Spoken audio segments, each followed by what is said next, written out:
दूर करना। शिव के विरह से पार्वती का शोक और नारद जी के द्वारा उन्हें तपस्या के लिए पंचाक्षर मंत्र की प्राप्ति कराना। जब भगवान रुद्र के तीसरे नेत्र से प्रकट हुई अग्नि में कामदेव को शीघ्र जलाकर भस्म कर दिया, तब वह बिना किसी प्रयोजन के प्रज्वलित हो सब ओर फैलने लगी। इसमें चराचर प्राणियों सहित तीनों लोकों में महान हाहाकार मच गया। ये तात संपूर्ण देवता और ऋषि तुरंत मेरी शरण में आए। उन सब ने अत्यंत व्याकुल होकर मस्तक झुकाकर हाथ जोड़कर मुझे प्रणाम किया। मेरी स्तुति करके वह निवेदन किया। वह सुनकर मैं भगवान शिव का स्मरण करके उसके हेतु का भली भांति विचार कर तीनों लोकों की रक्षा के लिए विनीत भाव से वहां पहुंचा। वह अग्नि ज्वाला मालाओं से अत्यंत उद्दीपित हो जगत को जला देने के लिए तैयार थी, परंतु भगवान शिव की कृपा से प्राप्त हुए उत्तम तेज के द्वारा मैंने उसे तत्काल स्तंभित कर दिया। हे मुने, त्रिलोकी को दग्ध करने की इच्छा रखने वाली उस क्रोध में अग्नि को मैंने एक ऐसे घोड़े के रूप में परिणत कर दिया जिसके मुख से सोम्बे ज्वाला प्रकट हो रही थी। भगवान शिव की इच्छा से उस घोड़े वाली अग्नि को लेकर मैं लोकहित के लिए समुद्र तट पर गया। मुझे आया हुआ देखकर समुद्र एक दिव्य पुरुष को धारण कर हाथ जोड़कर मेरे पास आया और मुझ संपूर्ण लोकों के पितामह की भली भांति विधिवत स्तुति वंदना करके सिंधु ने मुझसे प्रसन्नता पूर्वक कहा। सागर बोले, हे सर्वेश्वर ब्राह्मण, आप यहाँ किस लिए पधारे हैं? मुझे अपना सेवक समझकर इस बात को प्रीति पूर्वक कहिए। सागर की बात सुनकर भगवान शंकर का स्मरण करके लोकाहित ध्यान रखते हुए मैंने उससे प्रसन्नता पूर्वक कहा, हे तात, हे समुद्र, तुम बड़े बुद्धिमान और संपूर्ण लोकों के हितकारी हो। मैं शिव की इच्छा से प्रेरित हो हार्दिक प्रीति पूर्वक तुमसे कह रहा हूँ। यह भगवान महेश्वर का क्रोध है जो महान शक्तिशाली असुर के रूप में उपस्थित है। यह कामदेव को दग्ध करके तुरंत ही संपूर्ण जगत को भस्म करने के लिए तैयार हो गया था।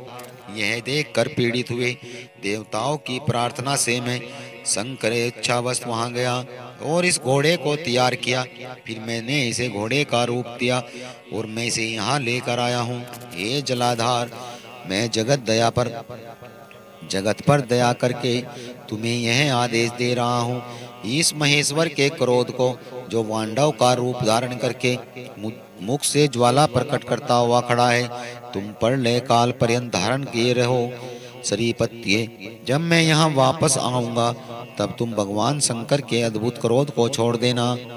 तुम्हारा जल ही प्रतिदिन इसका भोजन होगा।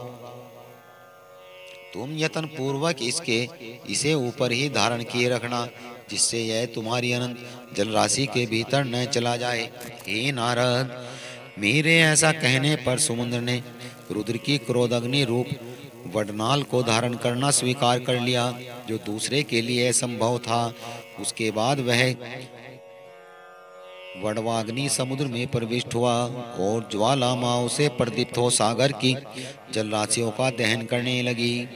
हे मुने, इसमें संतुष्ट हो मैं अपने लोक को चला गया और दिव्य रूप धारी समुद्र मुझे प्रणाम करके अदृश्य हो गया। हे महामुने, रुद्र की उस क्रोध अग्नि के भय से छूटकर संपूर्ण जगत स्वच्छता का अनुभव करने लगा और देवता तथा मुनि सुखी हो गए। हे नारद जी बोले, हे दयानिधि, मदन दहन के पश्चात गिरिजानंदिनी पार्वती देवी ने क्या किया? मैं अपनी दोनों सखियों के साथ कहाँ गई, यह सब आप मुझे बताइए। भगवान शंकर के नेत्र से उत्पन्न हुए आंग ने जब कामदेव को भस्म करा, तब वहां भयंकर अद्भुत शब्द प्रकट हुआ, जिससे सारा समुद्र गूंज उठा। उस महान शब्द के साथ ही कामदेव को दग्ध हुआ देखकर भयभीत और व्याकुल हुई पार्वती दोनों सखियों के साथ अपने घर को चली गई। उस सब से परिवार सहित हिमवान भी बड़े विश्वास में बढ़ गए। वहां गई हुई अपनी पुत्री को स्मरण करके उन्हें बड़ा क्लेश हुआ। इतने में पार्वती दूर से आती दिखाई दी। वे शंभु के विरह में रो रही थी। अपनी पुत्री को अत्यंत विहल देखकर शैलराज हिमवान को बड़ा शोक हुआ। वे शीघ्र ही उस के पास जा पहुँचे। वे अपने हाथ से उसकी दोनों आंखें पोंछते हुए बोले, हे शिवे, डरो मत, रो मत।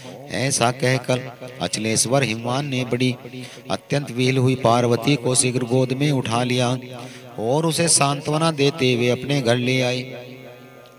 कामदेव का दाह करके महादेव जी अदृश्य हो गए। अतः उसके विरह से अत्यंत पार्वती व्याकुल हो गई। उन्हें कहीं सुख या शांति नहीं मिली। पिता ने घर जाकर जब वे अपनी माता से मिली तब उस समय पार्वती शिवा ने अपना नया जन्म हुआ माना। वे अपने रूप की निंदा करने लगी और बोली, हाय मैं मारी गई। सखियों के समझाने पर भी गिरिराज कुमारी कुछ भी समझ नहीं पाती थी। वे सोते जागते, खाते पीते, नहाते धोते, चलते फिरते और सखियों के बीच खड़े हुए समय भी कभी किंचित मात्र सुख का अनुभव नहीं करती। मेरे स्वरूप को तथा जन्म कर्म को भी धिक्कार है, ऐसा कहती हुई वे सदा महादेव जी की प्रत्येक चेष्टा की चिंतन करती थी। इस प्रकार पार्वती भगवान शिव के विरह से मन ही मन अत्यंत क्लेश का अनुभव करती हुई और किंचित मात्र भी सुख नहीं पाती थी। वे सदा शिव शिव का जप करती रहती थी। शरीर से पिता के घर में रहकर भी वे चित्त से पिनाकमणि भगवान शंकर के पास पहुंची रहती थी। हे तात, हे शिवा, शोकमगन हो बारंबार मूर्छा हो जाती थी। शैलराज हिमवान, उनकी पत्नी मेनका तथा उनके मेनक आदि सभी पुत्र जो बड़े उद्धार चेता थे, उन्हें सदा सांत्वना देते रहते थे। यद्यपि वे भगवान शंकर को भूल नहीं सकी।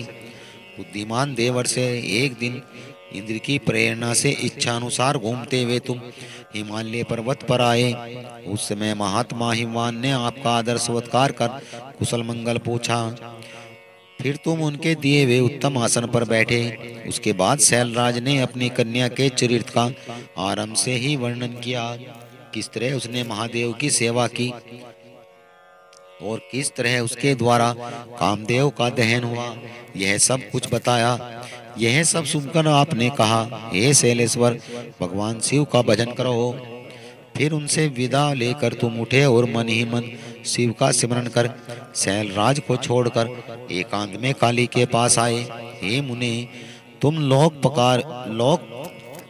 लोकोपकारी ज्ञानी, शिव के प्यारे भक्तो, समस्त ज्ञानवानों के शिरोमणि हो। अतः काली के पास आकर उसे संबोधित करके उसी के हित में स्थिर हो उससे सादर वचन बोले, हे काली के, तुम मेरी बात सुनो। मैं दयावश सच्ची बात बता रहा हूँ। मेरा वचन तुम्हारे लिए सर्वदा हितकर होगा, निर्दोष तथा उत्तम कान्य वस्तुओं को देने वाला होगा। तुमने यहाँ महादेव जी की सेवा की, परंतु बिना तपस्या के गर्वयुक्त होकर की। दीनों पर अनुग्रह करने वाले शिव ने तुम्हारे उस गर्व को नष्ट कर दिया। हे शिवे, तुम्हारे स्वामी महेश्वर विरक्त और महायोगी हैं। उन्होंने केवल कामदेव को जलाकर जो तुम्हें ससुख कुशल छोड़ दिया, उसमें यही कारण है कि वे भगवान वत्सल हैं। अब तुम तपस्या में संलग्न हो, चित्कार तक महेश्वर की आराधना करो।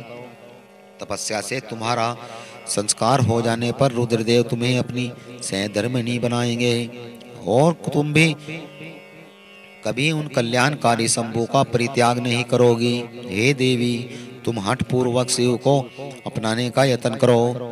शिव के सिवा दूसरे किसी को अपनी पति स्वीकार नहीं करना। तुम्हारी यह बात सुनकर गिरिजा कुमारी काली कुछ उल्लासित हो और हाथ जोड़कर बोली, हे प्रभो, आप सर्वज्ञ हैं तथा जगत का उपकार करने वाले।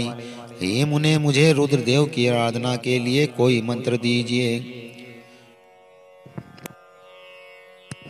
ब्रह्मा जी कहते हैं, हे नारद, पार्वती का यह वचन सुनकर तुमने पंचाक्षर शिव मंत्र ओम नमः शिवाय का विधि पूर्वक उपदेश दिया और साथ ही उस मंत्र में श्रद्धा उत्पन्न करने के लिए तुमने उनका अधिक प्रभाव बताया। हे देवी, इस मंत्र का अद्भुत प्रभाव सुनो। उसके श्रवण मात्र से भगवान शंकर प्रसन्न हो जाते हैं। यह मंत्र सब मंत्रों में राजा और मनवांचित फल को देने वाला होता है। भगवान शंकर को बहुत ही प्रिय है तथा साधक को भोग और मोक्ष देने वाला है। सौभाग्यशालिनी, इस मंत्र का विधि पूर्वक जप करने से तुम्हारे द्वारा आराधित हुए भगवान शिव अवश्य ही तुम्हारी आंखों के सामने प्रकट हो जाएंगे। हे शिवे, सोच संतोष आदि नियमों में तत्पर रहकर भगवान शिव के स्वरूप का चिंतन करती हुई तुम पंचाक्षर मंत्र का जप करो। इससे आराध्य देव शिव शीघ्र ही प्रसन्न होंगे। हे साध्वी, इस तरह तपस्या करो। तपस्या से महेश्वर वश में हो सकते हैं। तपस्या से ही सबको मनवांचित फल देते हैं। हे नारद, तुम भगवान शिव के प्रिय भक्त और इच्छा के अनुसार विचरने वाले हो। तुमने काली के उपयुक्त बात को कहकर देवताओं के हित में तत्पर हो सर्वलोक को प्रस्थान किया। तुम्हारी बात को सुनकर उस समय पार्वती बहुत प्रसन्न हुई। उन्हें परम उत्तम पंचाक्षर मंत्र प्राप्त हो गया था। ओम नमः शिवाय। ओम नमः शिवाय।